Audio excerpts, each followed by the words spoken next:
Well, good morning everyone. Hope you're all well. I've stayed out last night in a layby just outside of a little village in West Sussex called Pulborough.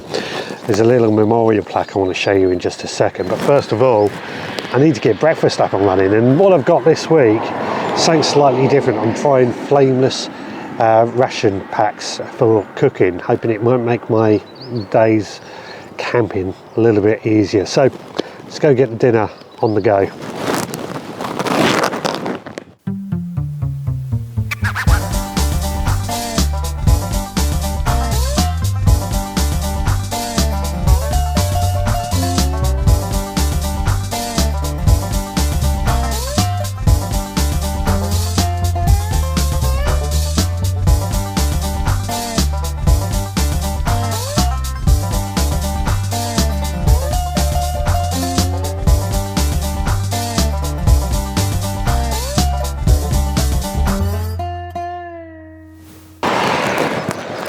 Now, a few years ago I was told about this memorial plaque which I knew nothing about. I'd cycled past here as a kid thousands of times, and here was this memorial plaque. Now, there used to be a bit of information in the little tube just up there that told you more about it, but that's gone missing today. But what I do know about this is that this was a memorial for a vicar that got shot down. Let me rephrase that. A vicar that got shot by a Nazi airplane during World War II. The vicar was trying to hide the children during a dogfight in the air into the ditch and got shot himself. So pretty, I believe it's the only vicar known to have got shot during World War II as well, as something along those lines. So pretty insignificant little memorial for something that I have found to be a rather poignant and interesting point. Especially the views here are just stunning. I know this area well, so I know what it's like, and it's rather interesting. Anyway, right, let's go see how dinner is getting on. Breakfast even.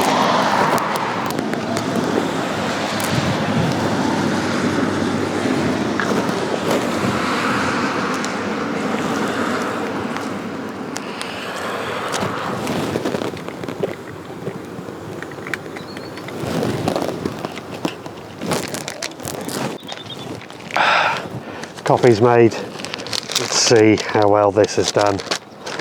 It's nice and warm to touch, I can say that much.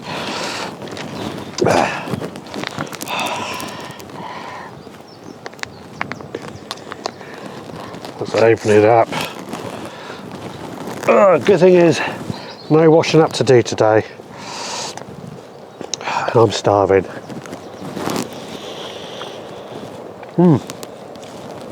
Not bad, not bad. Beans and sausages, a bit of bacon in there.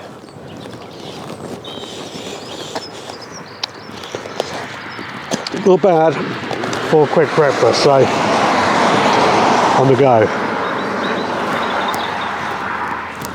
Well, I'm going to finish this off, and then I'm going to move on to our next destination.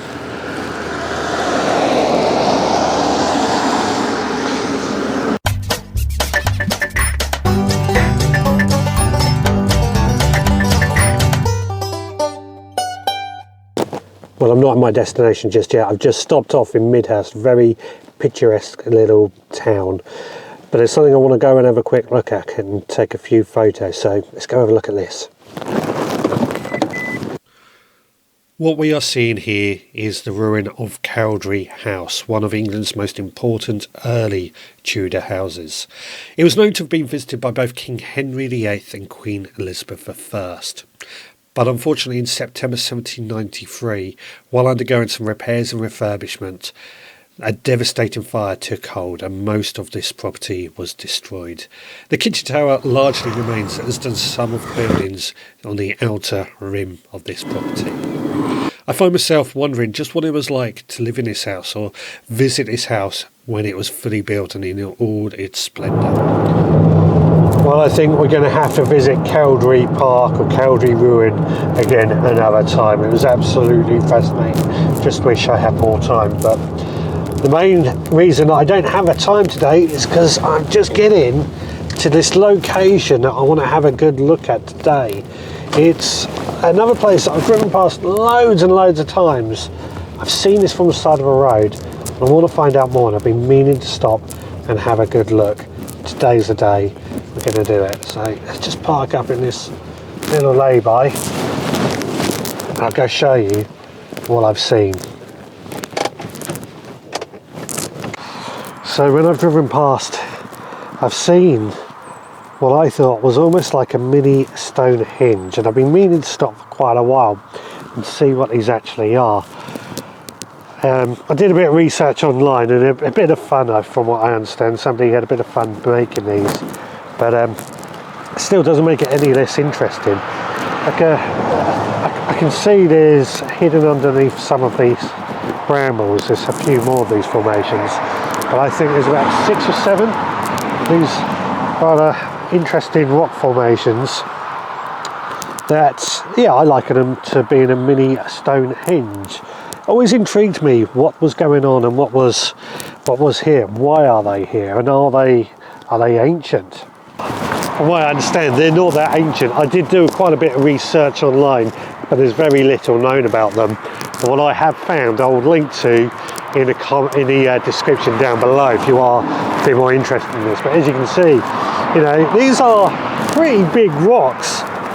You know, based on what I'm seeing, they're pretty big rocks to move and lift up into this formation. I mean, you know, a child could easily fit underneath this gap, underneath this one. The others are a bit smaller. It's certainly the largest one. But I think there's also something over the other side of the road which I want to have a look at as well. So let's go find that out.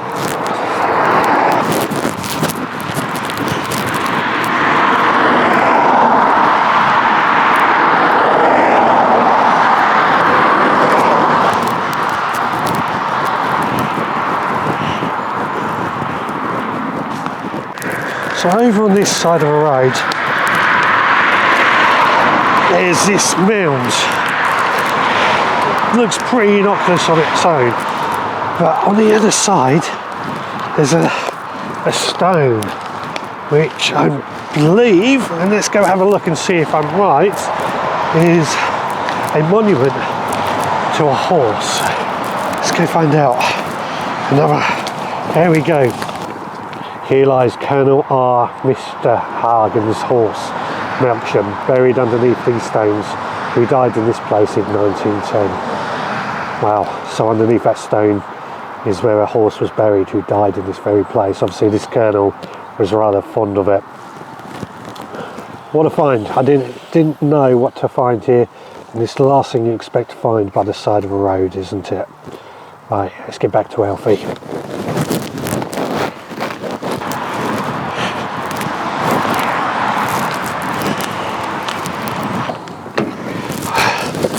Well, there we go, the Bramdean rock formation. I finally had a proper look at. Been meaning to do it for years since I first saw it. Got a bit. I'd love to know more on the history and why it's there and what have you. But I did find the horse monument also rather interesting. Well, I think it's time we go home now after another day exploring. I hope you found it interesting.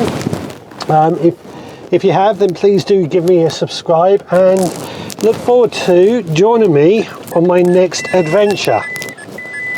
Lots of beeping when I get into reverse.